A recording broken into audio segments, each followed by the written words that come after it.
গেল বুধবার বিকেলে ডাক্তার দেখানোর উদ্দেশ্যে মিরপুর ১২ থেকে শ্যামলী যেতে রাইড শেয়ারের মোটরসাইকেল ভাড়া করেছিলেন এক কর্মজীবী নারী। চালকের দেওয়া হেলমেট মাথায় পরার কিছুক্ষণের মধ্যেই স্বাভাবিক বুদ্ধি হারিয়ে ফেলেন তিনি। শ্যামলীর বদলে চালকটাকে অন্যদিকে নিয়ে যেতে থাকলেও অদ্ভুত কারণে কোনো বাধা দেওয়া সম্ভব হয় না তার পক্ষে। কয়েক ঘন্টা চলার পর নরসিংদীর পলাশ উপজেলার ঘোড়াশালের একটি নির্জন স্থানে নেওয়া হয় তাকে।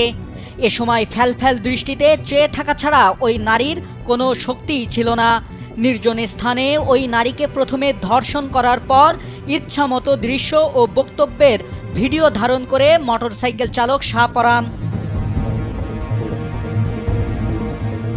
এরপর ভুক্তভোগী নারীর সঙ্গে থাকা টাকা পয়সা কেড়ে নেওয়ার পাশাপাশি তাকে হত্যার হুমকি দিয়ে বিকাশের মাধ্যমে তার স্বজনদের কাছ থেকেও অর্থ আদায় করেন অভিযুক্ত শাহপরান। তারপর ভুক্তভোগীকে নির্জন স্থানে ফেলে রেখে দ্রুত পালিয়ে যায় অভিযুক্ত চালক শাহপরান। পরে জাতীয় জরুরি সেবা নম্বর ৯৯৯-এর মাধ্যমে সংবাদ পেয়ে পলাশ থানার পুলিশ তাৎক্ষণিক ওই নারীকে উদ্ধার করে হাসপাতালে পাঠায়। এ ঘটনায় ভুক্তভোগী নারী বাদী হয়ে ধর্ষক ও প্রধান আসামি হিসেবে শাহপরানের নাম উল্লেখ করে এবং সহায়তাকারী হিসেবে অজ্ঞাত দুই ব্যক্তির বিরুদ্ধে থানায় একটি মামলা দায়ের করেন।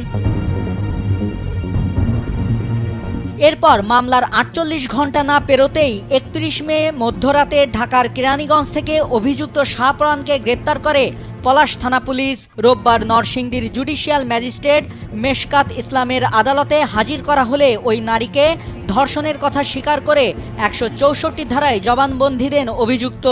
গ্রেপ্তারকৃত শাহপরানের বাসা ঢাকার কেরানীগঞ্জ থানার তারানগরের বটতলী এলাকায়। বিষয়টি আমাদের নজরে আসার পরে আমরা মামলা নিই। মামলা নেওয়ার পরে সেই ব্যক্তিকে শনাক্তের কার্যক্রম আমরা শুরু করি এবং আল্লাহর রহমতে আমরা ৪৮ ঘন্টার মধ্যেই ঢাকা থেকে সেই দুষ্কৃতিকারীকে আমরা গ্রেপ্তার করতে সমর্থ হই, যার নাম শাহপরান, এবং তিনি গ্রেপ্তারের পরে তার দোষ স্বীকার করে বিজ্ঞ আদালতে ১৬৪ ধারায় জবানবন্দি প্রদান করেছেন।